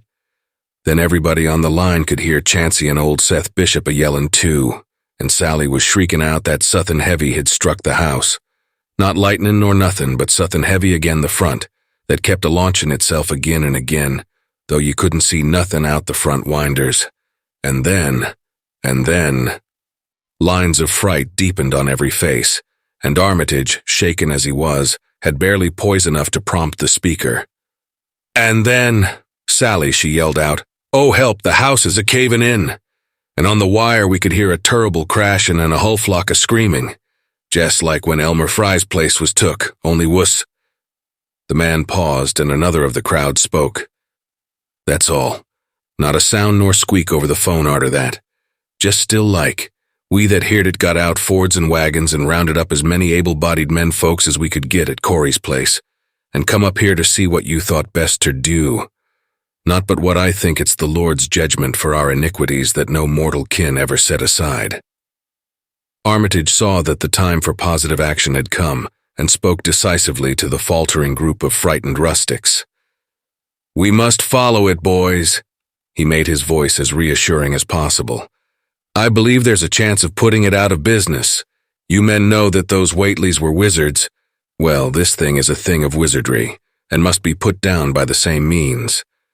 I've seen Wilbur Whately's diary and read some of the strange old books he used to read, and I think I know the right kind of spell to recite to make the thing fade away. Of course, one can't be sure, but we can always take a chance. It's invisible. I knew it would be. But there's powder in this long-distance sprayer that might make it show up for a second. Later on, we'll try it. It's a frightful thing to have alive, but it isn't as bad as what Wilbur would have let in if he'd lived longer. You'll never know what the world escaped. Now we've only this one thing to fight, and it can't multiply. It can, though, do a lot of harm, so we mustn't hesitate to rid the community of it. We must follow it, and the way to begin is to go to the place that has just been wrecked. Let somebody lead the way. I don't know your roads very well, but I've an idea there might be a shorter cut across lots. How about it?" The men shuffled about a moment, and then Earl Sawyer spoke softly, pointing with a grimy finger through the steadily lessening rain. "I guess you can get to Seth Bishop's quickest by cutting across the lower meadow here, wading the brook at the low place, and climbing through Carrier's mowing in the timber lot beyond. That comes out on the upper Rudd mighty nigh Seth's, a leetle t'other side." Armitage with Rice and Morgan started to walk in the direction indicated, and most of the natives followed slowly. The sky was growing lighter, and there were signs that the storm had worn itself away. When Armitage inadvertently took a wrong direction, Joe Osborne warned him and walked ahead to show the right one. Courage and confidence were mounting, though the twilight of the almost perpendicular wooded hill which lay towards the end of their shortcut, and among whose fantastic ancient trees they had to scramble as if up a ladder, put these qualities to a severe test. At length they emerged on a muddy road to find the sun coming out. They were a little beyond the Seth Bishop place, but bent trees and hideously unmistakable tracks showed what had passed by. Only a few moments were consumed in surveying the ruins just round the bend. It was the Fry incident all over again, and nothing dead or living was found in either of the collapsed shells which had been the Bishop house and barn.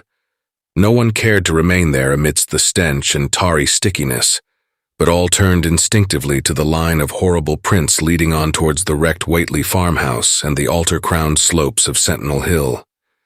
As the men passed the site of Wilbur Whately's abode, they shuddered visibly, and seemed again to mix hesitancy with their zeal. It was no joke tracking down something as big as a house that one could not see, but that had all the vicious malevolence of a demon.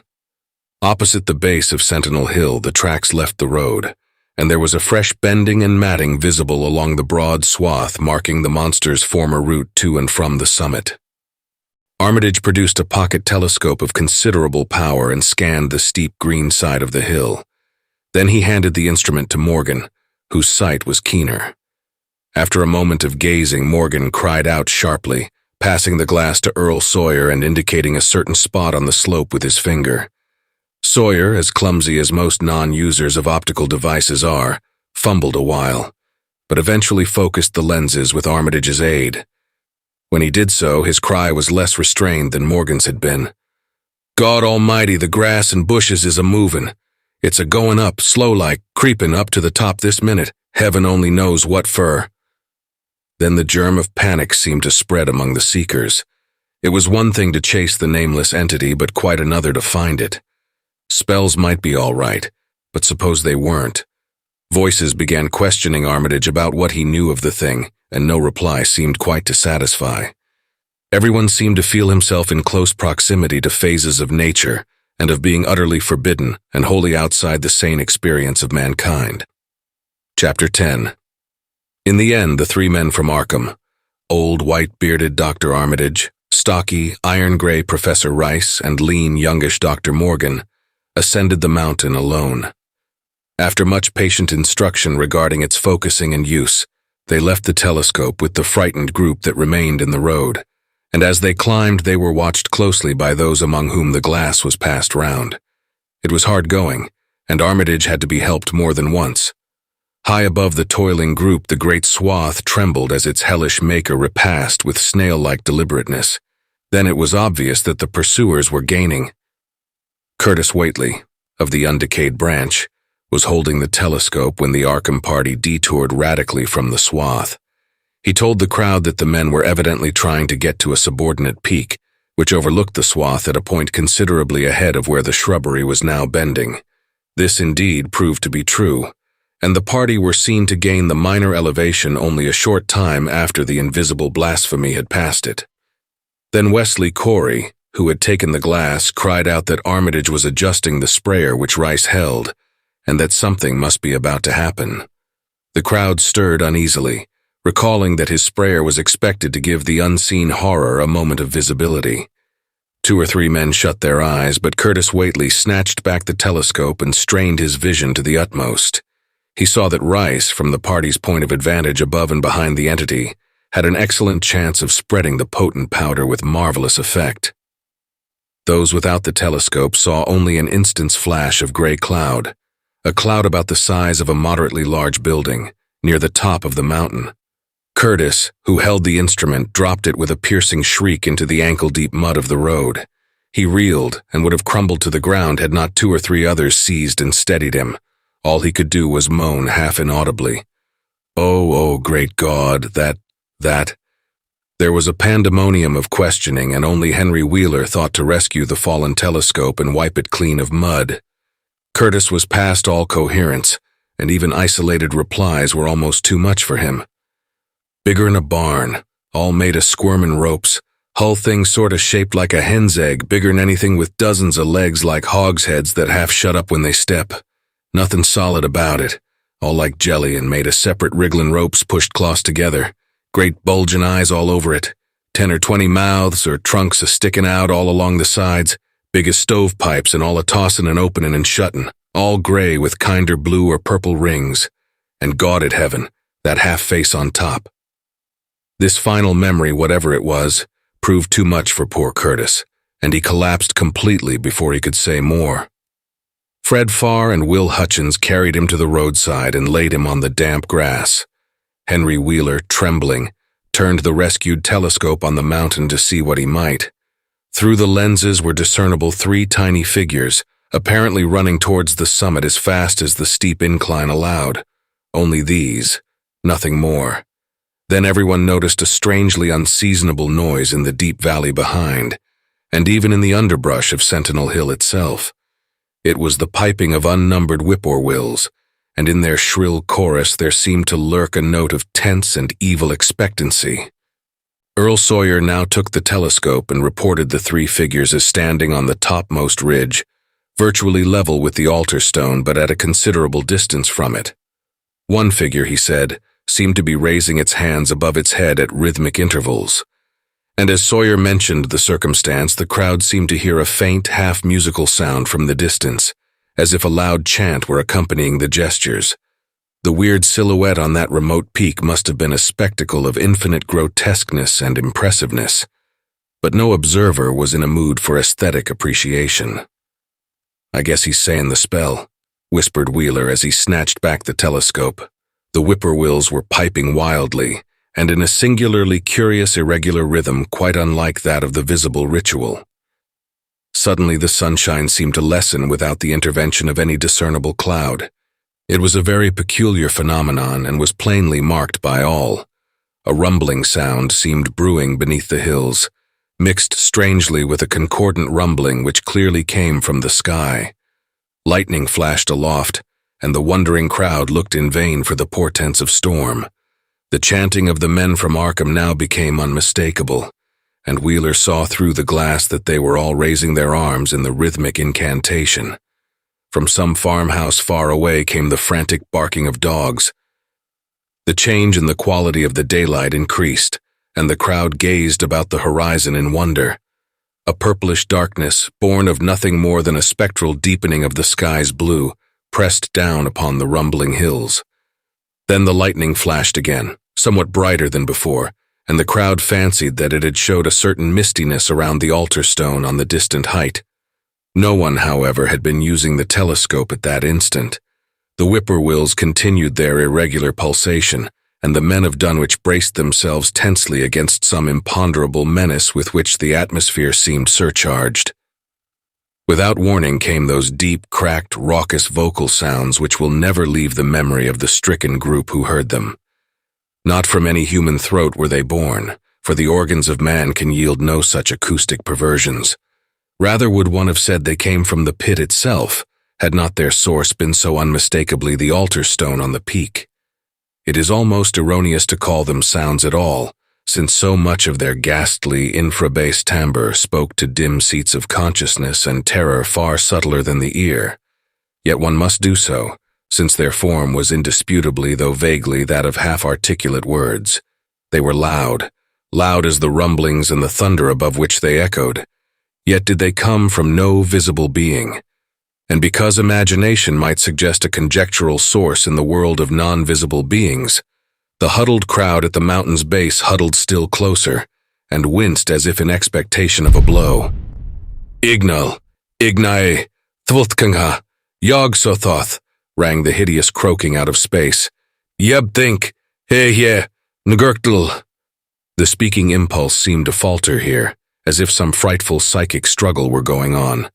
Henry Wheeler strained his eye at the telescope, but saw only the three grotesquely silhouetted human figures on the peak, all moving their arms furiously in strange gestures as their incantation drew near its culmination. From what black wells of acherontic fear or feeling, from what unplumbed gulfs of extracosmic consciousness or obscure, long-latent heredity, were those half-articulate thunder croakings drawn? Presently they began to gather renewed force and coherence as they grew in stark, utter, ultimate frenzy. Ha. Ya. Nga. Nga. Hia. Help. F. Father, Yog Sothoth. But that was all. The pallid group in the road, still reeling at the indisputably English syllables that had poured thickly and thunderously down from the frantic vacancy beside that shocking altar stone, were never to hear such syllables again. Instead, they jumped violently at the terrific report which seemed to rend the hills, the deafening cataclysmic peal whose source, be it inner earth or sky, no hearer was ever able to place. A single lightning bolt shot from the purple zenith to the altar stone, and a great tidal wave of viewless force and indescribable stench swept down from the hill to all the countryside. Trees, grass, and underbrush were whipped into a fury, and the frightened crowd at the mountain's base, weakened by the lethal fetor that seemed about to asphyxiate them, were almost hurled off their feet. Dogs howled from the distance, green grass and foliage wilted to a curious, sickly yellow-gray, and over field and forest were scattered the bodies of dead whippoorwills. The stench left quickly, but the vegetation never came right again. To this day there is something queer and unholy about the growths on and around that fearsome hill. Curtis Whately was only just regaining consciousness when the Arkham men came slowly down the mountain in the beams of a sunlight once more brilliant and untainted. They were grave and quiet, and seemed shaken by memories and reflections even more terrible than those which had reduced the group of natives to a state of cowed quivering. In reply to a jumble of questions, they only shook their heads and reaffirmed one vital fact. "The thing has gone forever," Armitage said. "It has been split up into what it was originally made of and can never exist again. It was an impossibility in a normal world. Only the least fraction was really matter in any sense we know. It was like its father, and most of it has gone back to him in some vague realm or dimension outside our material universe, some vague abyss out of which only the most accursed rites of human blasphemy could ever have called him for a moment on the hills." There was a brief silence, and in that pause the scattered senses of poor Curtis Whately began to knit back into a sort of continuity, so that he put his hands to his head with a moan. Memory seemed to pick itself up where it had left off, and the horror of the sight that had prostrated him burst in upon him again. Oh my God, that half-face on top of it, that face with the red eyes and crinkly albino hair and no chin, like the Whateleys. It was a octopus, centipede, spider kind of thing. But they was a half-shaped man's face on top of it, and it looked like Wizard Whately's, only it was yards and yards across. He paused, exhausted, as the whole group of natives stared in a bewilderment not quite crystallized into fresh terror. Only old Zebulon Whately, who wanderingly remembered ancient things but who had been silent heretofore, spoke aloud. 15 year gone, he rambled. I heard old Whately say as how someday we'd hear a child of Lavinies a-callin' its father's name on the top of Sentinel Hill. But Joe Osborne interrupted him to question the Arkham men anew.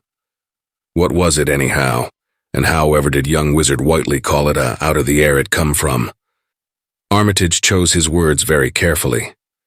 It was mostly a kind of force that doesn't belong in our part of space, a kind of force that acts and grows and shapes itself by other laws than those of our sort of nature. We have no business calling in such things from outside, and only very wicked people and very wicked cults ever try to. There was some of it in Wilbur Whately himself, enough to make a devil and a precocious monster of him, and to make his passing out a pretty terrible sight. I'm going to burn his accursed diary, and if you men are wise, you'll dynamite that altar stone up there and pull down all the rings of standing stones on the other hills. Things like that brought down the beings those Whateleys were so fond of, the beings they were going to let in tangibly to wipe out the human race and drag the earth off to some nameless place for some nameless purpose. But as to this thing we've just sent back, the Whateleys raised it for a terrible part in the doings that were to come. It grew fast and big from the same reason that Wilbur grew fast and big, but it beat him because it had a greater share of the outsideness in it. You needn't ask how Wilbur called it out of the air. He didn't call it out. It was his twin brother, but it looked more like the father than he did.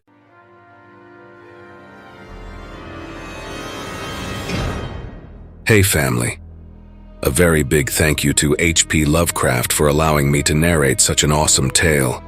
Be sure to check out their Creepypasta fandom profile for more of their awesome works. If you would like to support us and make a donation, I'd be very much appreciative. I do have PayPal and a Buy Me a Coffee account. Be sure to also check out our merch store. There are plenty of items and designs to choose from. If you enjoyed this video, then why not check out the next one? Here, on the right-hand side. You can also follow us. All my socials and all my other links are contained within the Linktree link below. Take care, everyone, and I hope you all have a wonderful and peaceful night. And don't forget, where fear is, happiness is not.